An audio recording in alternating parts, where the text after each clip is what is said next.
Assalamualaikum warahmatullahi wabarakatuh. Perkenalkan, nama saya Sinta Dina Mayanti dari Prodi Ilmu Hukum kelas 2025A dengan NIM 25111764105.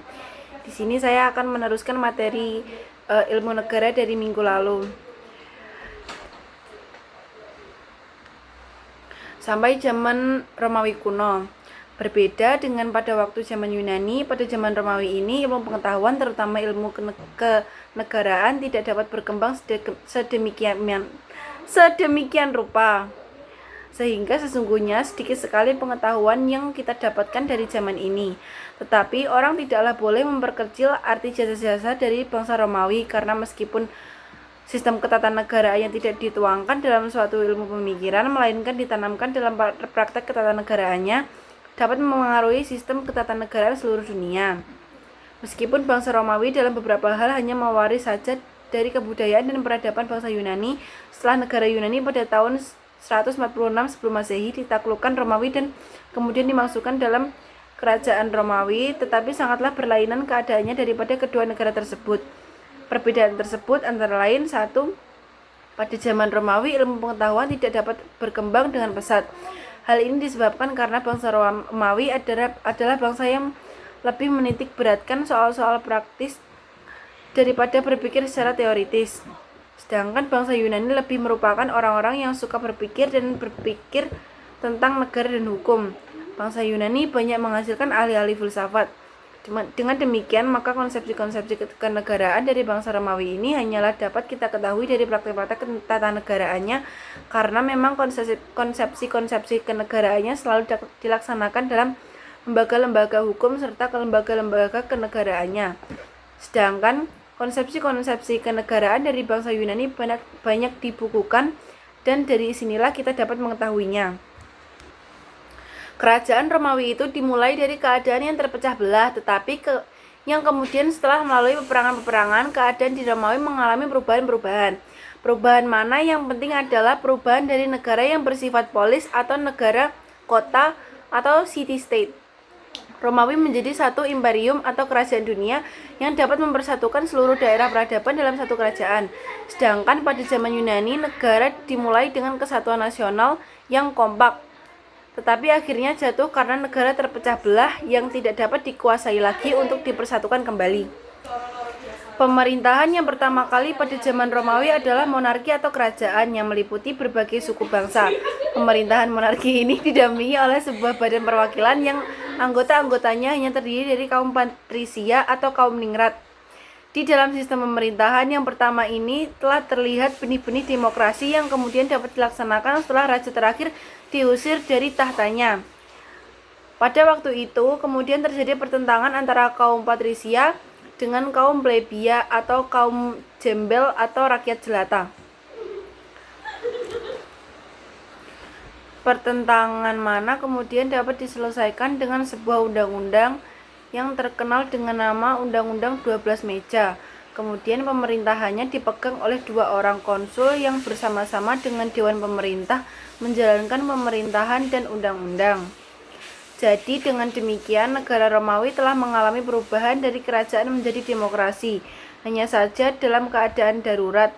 Misalnya dalam keadaan bahaya, peperangan, kekuasaan negara dapat dipusatkan pada satu orang yang dinamakan diktator.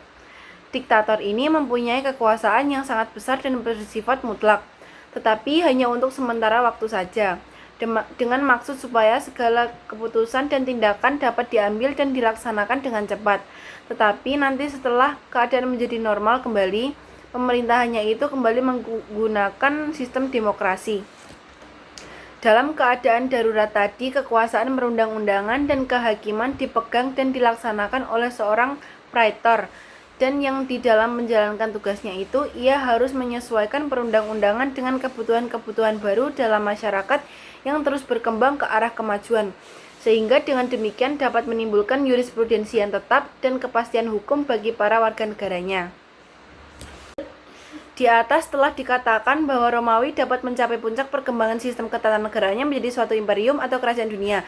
Di dalam stadium imperium ini, bangsa Romawi banyak mempergunakan ajaran kaum Stoa yang diciptakan oleh Zeno sebagai dasar daripada sistem ketatanegaraannya. Dan sesungguhnya lah bahwa ajaran dari kaum Stoa ini yang memungkinkan Romawi dapat menjadi suatu kerajaan dunia, karena ajaran kaum Stoa tadi bersifat universalistis yang tidak terbatas pada sisi saja, seperti universalismenya bangsa Yunani, tetapi universalisme dari kaum Stoa tadi meliputi seluruh dunia dan bersifat kejiwaan. Hanya saja bedanya, meskipun universalisme dari bangsa Romawi tadi hanya dipergunakan sebagai dasar adalah ajaran kaum Stoa yang juga meliputi seluruh dunia, ialah bahwa universalisme bangsa Yunani dahulu, yaitu universalismenya Aristoteles, hanya meliputi polis dan bersifat kenegaraan.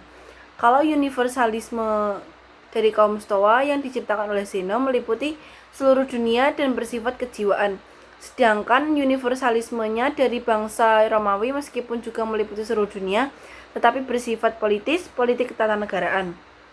Di atas telah disebutkan adanya dua hal yang menunjukkan adanya perbedaan antara negara Yunani dengan negara Romawi.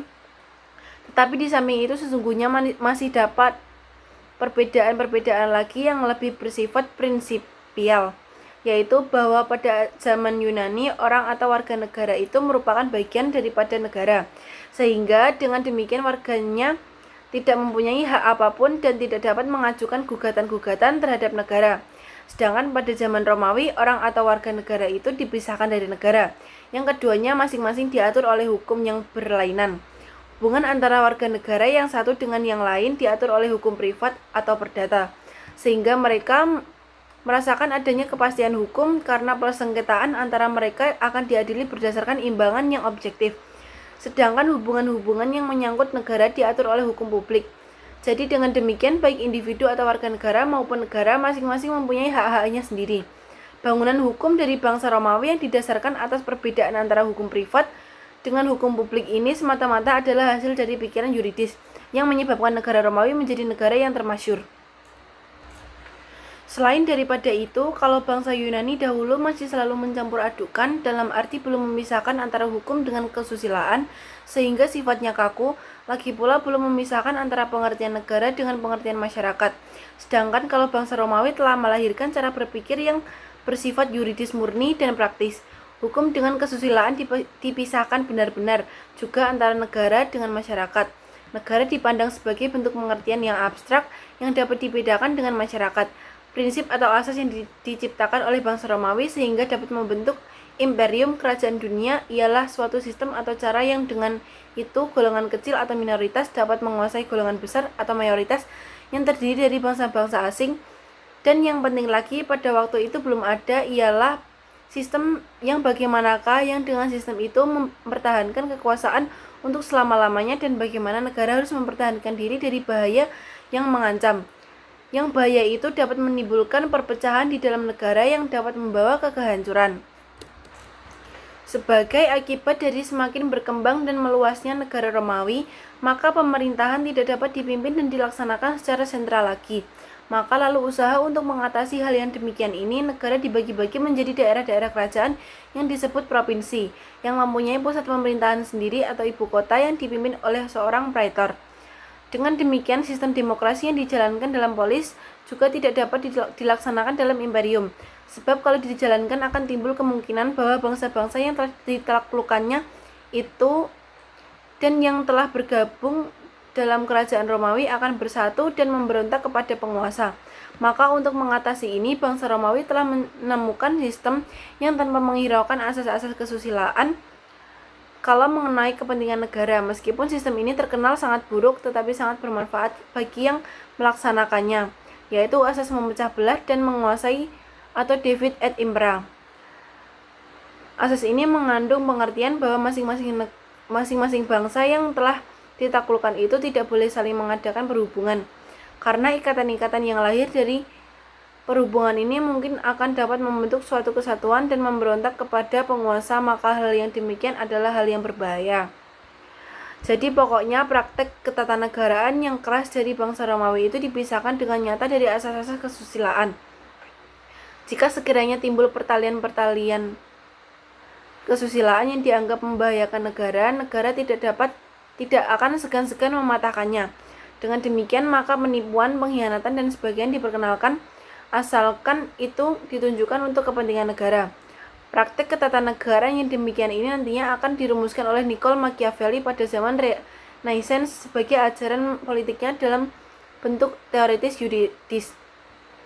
Setelah negara Romawi dibagi-bagi menjadi provinsi-provinsi yang dipimpin oleh seorang praetor, hukum yang berlaku diperluas dengan sistem baru, yaitu yang disebut jus gentium atau hukum antar negara, yang memuat aturan-aturan umum yang berlaku untuk semua bangsa.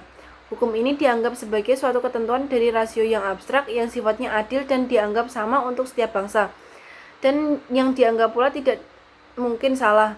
Dalam hal ini, ajaran kaum Stoa memegang peranan penting karena menyebabkan orang menjadi berpikir secara yuridis yang kemudian mencapai kesimpulan bahwa hukum alam dari pikiran yang abstrak di atas jus gentium. Maka sampailah orang pada pemikiran Jurnatule atau hukum alam. Ini berarti bahwa filsafat dari bangsa Yunani yang memuat hukum alam dari kaum Stoa telah mendasari hukum Romawi. Demikianlah pandangan terhadap negara pada zaman Romawi, yang ternyata di sini negara dibedakan dari masyarakat. Negara merupakan badan hukum di samping masyarakat.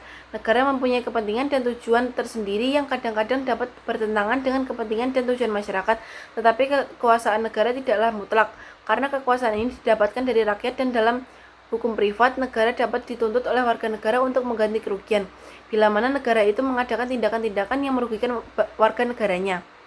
Kekuasaan rakyat yang diserahkan kepada penguasa, yaitu raja tadi, sifatnya tidak turun-temurun. Jadi setiap pengangkatan raja baru, rakyat menyerahkan kekuasaannya kepada raja yang baru tadi. Dan sesudah itu, rakyat tidak dapat mencabut kembali. Hal inilah yang memberi alasan bagi penguasa untuk bertindak sebagai diktator, dan hal demikian memang pernah terjadi, yaitu kira-kira pada tahun 48 sebelum Masehi. Julius Caesar menjadi seorang diktator untuk seumur hidup, yang mengakibatkan Romawi yang mula-mula demokrasi kemudian menjadi monarki. Tetapi sekalipun demikian, kekuasaan negara yang tertinggi tetap ada pada seorang rakyat dan berasal pula dari rakyat. Jadi anggapan mereka kekuasaan kaisar sama dengan kekuasaan raja. Terhadap keadaan yang demikian ini, Polybus mengatakan bahwa Romawi merupakan pemerintahan yang mempersatukan unsur-unsur demokrasi, aristokrasi, dan oligarki. Polybus ini adalah salah seorang ahli pemikir besar tentang negara dan hukum pada zaman Romawi. Pada umumnya, teori-teori kenegaraan pada zaman Romawi itu tidak menunjukkan buah pikiran yang asli, karena mereka dalam banyak hal hanya melanjutkan saja ajaran-ajaran dari sarjana-sarjana klasik atau sarjana-sarjana dari Yunani. Bahkan sesungguhnya lah Romawi merupakan ahli waris daripada Yunani. Tetapi meskipun demikian, ajaran-ajaran mereka itu cukup bernilai tinggi untuk dipelajari karena teori mereka ditanamkan pada praktek-praktek ketatanegaraan mereka yang besar pengaruhnya terhadap negara-negara di dunia yang bekas-bekasnya masih dapat dilihat hingga dewasa ini. Misalnya sistem hukum mereka. Dengan demikian, sampailah kita membicarakan ajaran-ajaran dari sarjana-sarjana Romawi. 1. Polybius. Polybius itu sebetulnya adalah seorang ahli sejarah yang berkebangsaan Yunani, tetapi oleh karena satu hal ia pernah dipenjarakan di Romawi. Dia adalah seorang yang rajin, tekun, dan cakap. Ini terbukti meskipun ia dipenjarakan, tetapi selama di penjara itu ia sempat dan dapat mengadakan penelitian tentang sistem dan susunan ketatanegaraan di Romawi. Dan setelah ia dikeluarkan dari penjara, ia mengadakan perjalanan keliling dunia, antara lain Afrika. Tujuannya tidak lain adalah juga untuk mengadakan penelitian, dan ternyata dari hasil-hasil penelitiannya itu, ia dapat menghasilkan suatu teori kenegaraan yang mengagumkan, antara lain teori tentang perubahan-perubahan bentuk negara. Ajarannya kemudian terkenal dengan nama siklus teori. Karena menurut Polybus, bentuk negara atau pemerintahan yang satu sebenarnya adalah merupakan akibat daripada bentuk negara yang lain yang telah langsung mendahuluinya. Dan bentuk negara yang terakhir itu tadi kemudian akan merupakan sebab daripada bentuk negara yang berikutnya. Demikianlah seterusnya, sehingga nanti bentuk negara itu dapat terulang kembali. Jadi dengan demikian, di antara berbagai bentuk negara itu terdapat hubungan sebab akibat. Bentuk-bentuk negara itu berubah-ubah sedemikian rupa sehingga perubahannya itu merupakan suatu lingkaran, suatu siklus, maka dari itu teorinya disebut siklus teori. Menurut ajaran Polybius, bentuk-bentuk negara itu dapat digolongkan menjadi 3 golongan besar yang kemudian masing-masing golongan itu dibedakan menjadi 2 jenis. Dengan demikian kita dapat menarik suatu kesimpulan bahwa dalam garis besarnya ajaran-ajaran dari Plato, Aristoteles, dan Polybius tentang bentuk-bentuk negara ini pada prinsipnya adalah sama, ialah bahwa mereka berpendapat ada 3 bentuk negara. Ini yang pokok, yang kemudian masing-masing bentuk itu dibedakan lagi menjadi 2 jenis, sehingga lalu ada 6 bentuk negara yang meskipun sesungguhnya 3 bentuk yang lain hanya merupakan akses saja daripada 3 bentuk yang pokok tadi. Inilah yang kemudian terkenal sebagai ajaran tentang bentuk-bentuk negara pada zaman kuno yang bersifat klasik tradisional. Perlu juga diketahui bahwa menurut Polybius, dalam kerajaan Romawi itu dapat dicapai bentuk pemerintahan yang paling baik karena dipersatukan di dalamnya unsur-unsur yang terbaik dari bermacam-macam bentuk pemerintahan yang dibedakan olehnya satu sama lain, semata-mata menurut ajaran Aristoteles. Hanya saja hubungan klausal, hubungan sebab akibat antara bentuk pemerintahan atau bentuk negara yang satu dengan yang lain itu dalam ajaran Aristoteles belum dikatakan dengan tegas seperti apa halnya dalam ajaran Polybius. Hubungan sebab akibat itu oleh Polybius diterangkan sebagai berikut. Menurut Polybius, di mana-mana bentuk monarki adalah merupakan bentuk yang tertua yang didirikan oleh kekuasaan dari rakyat yang merupakan kesatuan berhubung dengan kecenderungannya yang berdasarkan alam. Cita-cita akan keadilan dan kesusilaan telah menyebabkan orang pada mulanya sangat menghargai bentuk monarki tersebut. Dalam monarki, kekuasaan negara dipegang oleh satu orang tunggal yang berkuasa dan berbakat dan pula mempunyai sifat-sifat yang lebih unggul daripada warga negara yang lain. Maka lalu mendapatkan kepercayaan untuk memerintah. Penguasa yaitu raja semula melaksanakan kekuasaannya untuk kepentingan umum, artinya kepentingan rakyat sangat diperhatikan.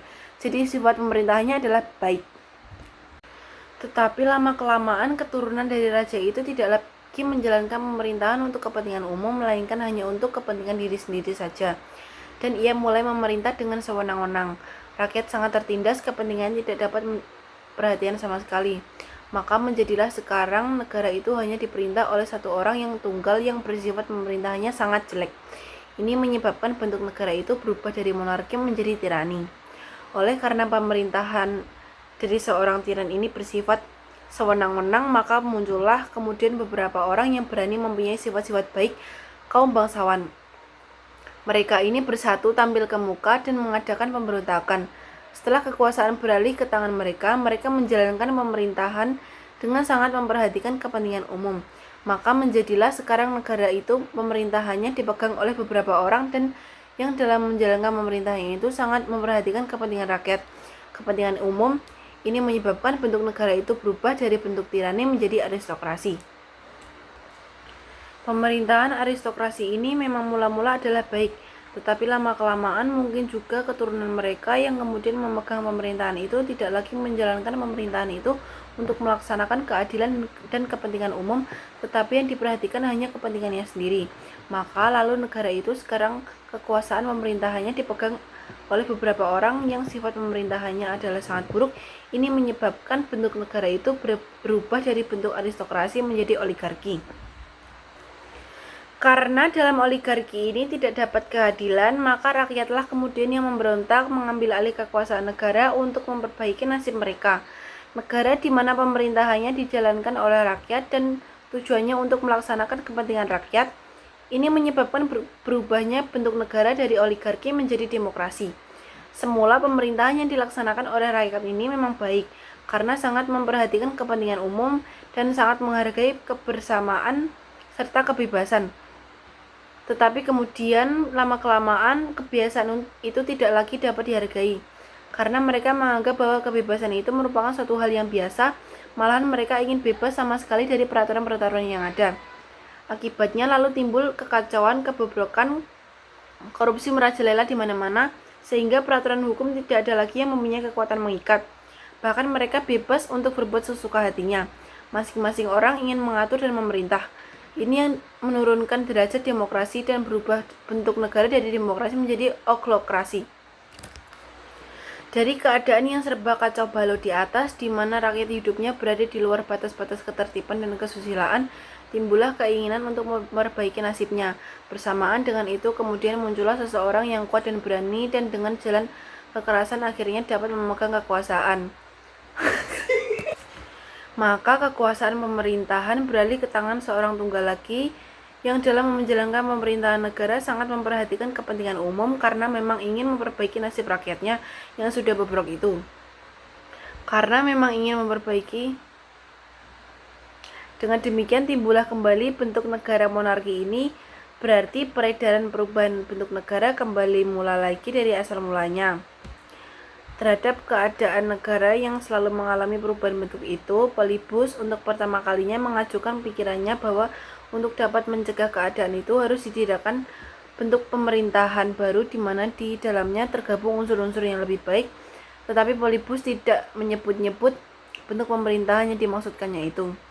Imperium Romawikah kiranya yang dimaksud, karena mulai Polybus inilah bentuk pemerintahan Romawi menjadi terkenal dan mendapatkan banyak pujian. Dalam teori Polybus tersebut di atas, ternyata dapat dilihat bahwa dalam pemerintahannya baik di dalamnya telah mengandung akses yang buruk, yang kemudian akan melahirkan bentuk negara yang buruk pula. Tetapi sebaliknya, di dalam pemerintahan yang buruk, di dalamnya telah terkandung benih-benih kebaikan yang kemudian akan melahirkan bentuk negara yang baik pula.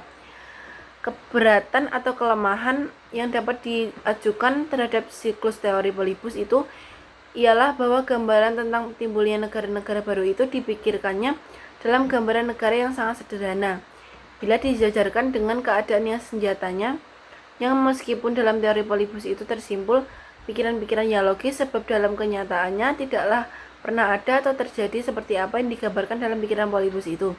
Memang bentuk-bentuk negara atau pemerintahan itu dapat selalu mengalami perubahan-perubahan menurut perkembangan dan keadaan zamannya. Hal ini telah dikemukakan oleh Plato maupun Aristoteles, tetapi tidaklah mungkin bahwa dalam ilmu sosial itu sebab yang sama selalu mengakibatkan keadaan yang sama yang pernah terjadi. Jadi misalnya kalau menurut Polybus bentuk monarki itu selalu akan mengakibatkan timbulnya bentuk tirani, tetapi dalam kenyataannya mungkin juga bentuk monarki tidak mengakibatkan timbulnya tirani, melainkan sekaligus langsung berubah bentuk ke demokrasi. Tetapi bagaimanapun ajarannya, itu tetap berharga dan bernilai tinggi, karena memang ajarannya inilah yang menyebabkan Polybus menjadi termasyhur dan terkenal. Yang meskipun termasyhur dan terkenalnya itu bukan karena keaslian daripada pikiran-pikirannya abstrak tentang negara dan hukum daripadanya, melainkan karena teori-teori dari ajaran kaum Stoa ditanamkan di dalam ajarannya, yang kemudian juga dilaksanakan dalam praktek hukum bangsa Romawi.